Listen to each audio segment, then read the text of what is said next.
Alors, maintenant, on va aborder ce neti-neti d'une autre façon. Le neti-neti, c'est la négation de tout ce que je ne suis pas. Maintenant, on va aborder ça un peu comme le faisait Nagarjuna, qui est un bouddhiste non-duel du IIe siècle après Jésus-Christ. C'est lui qui parlait notamment de la voie du milieu. Et la voie du milieu, c'est pas la moyenne entre les deux extrêmes. Hein. La voie du milieu, c'est ni l'un ni l'autre. Ni ceci ni cela. Donc il prenait une paire. Vous avez peut-être déjà pressenti que dès que je formule un mot, il y a son contraire. Souvent. Hein, il y a le bien, il y a le mal, le beau, le laid, le grand, le petit, le gros, le mince, joli, moche, intéressant, pas intéressant, etc. Sympathique, pas sympathique. Et le mental, il fonctionne comme ça.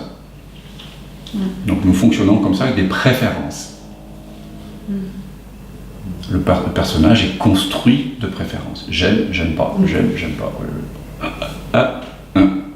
Désir, crainte. Hein, c'est le cercle infernal, des cycles infernals, des peurs et des désirs. Tant qu'on se prend pour quelqu'un, on est enfermé là-dedans. De façon grossière ou subtile, voilà, on est dans le rêve, voilà, aucune liberté là-dedans.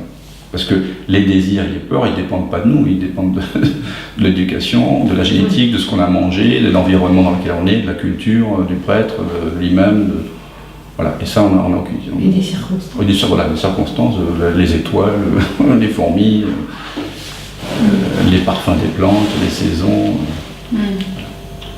Donc on est complètement dans une intrication de macrocosme et de microcosme, de monde, voilà. Et voilà. Là, il n'y a aucune liberté. La seule liberté de la conscience, Krishnamurti a écrit un très beau livre qui s'appelle La première et la dernière liberté. Lorsqu'on vous prenez pour un personnage, pour quelqu'un, c'est mort. Il n'y a pas de liberté, vous êtes emporté dans le flot, voilà, des événements plus ou moins sympathiques. Voilà. Donc la seule liberté, la première liberté de la conscience, c'est de réaliser qu'elle n'est ni ceci ni cela, qu'elle est libre du personnage, qu'elle n'est pas la personne. Et la dernière liberté de la conscience, c'est l'identification au personnage.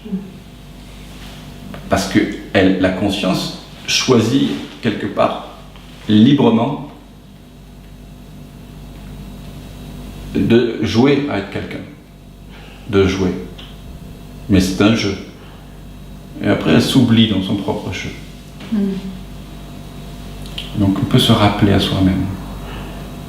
Donc la vraie liberté que nous avons, c'est de sortir de l'idée que nous sommes un personnage dans le film, que nous sommes l'écran sur lequel ça apparaît. Nous sommes la conscience sans forme dans laquelle les formes vont et viennent. Je suis l'eau, et parfois l'eau prend certaines formes, mais essentiellement je suis de l'eau. Que je sois en mouvement ou sans mouvement, je suis l'eau. Donc c'est ça notre vraie liberté, c'est là où ça se joue. Et donc Nagarjuna, donc vous voyez bien que le personnage, il aime pas, il a des préférences.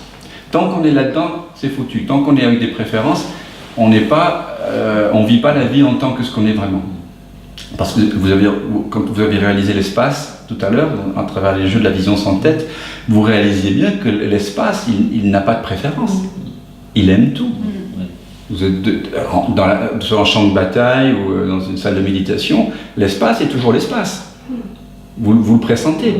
Même si peut-être plus ou moins voilé par des pensées dans certaines circonstances plutôt que d'autres, vous pressentez bien que l'espace est toujours libre de ce qu'il perçoit. Vous serez sur le lit de mort en train dans d'atroces souffrances, l'espace sera toujours l'espace.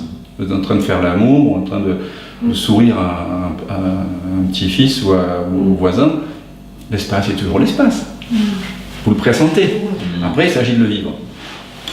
Donc Nagarjuna, il prend appui sur les pôles d'opposés de l'ego. Et donc, il vous invite à voir que vous êtes ni l'un ni l'autre. C'est une autre façon de faire le neti-neti. Tout à l'heure, on a fait « je ne suis pas ceci, pas cela ». Et maintenant, je vais vous proposer une paire d'opposés, apparemment opposés, tels que le mental l'imagine, et je vais vous inviter à une troisième voie, ce qu'on appelle la voie du milieu, qui n'est pas un mélange des deux, comme beaucoup le croient. Hein. C'est pas, voilà, c'est pas genre un compromis. Non, non. C'est ni l'un ni l'autre.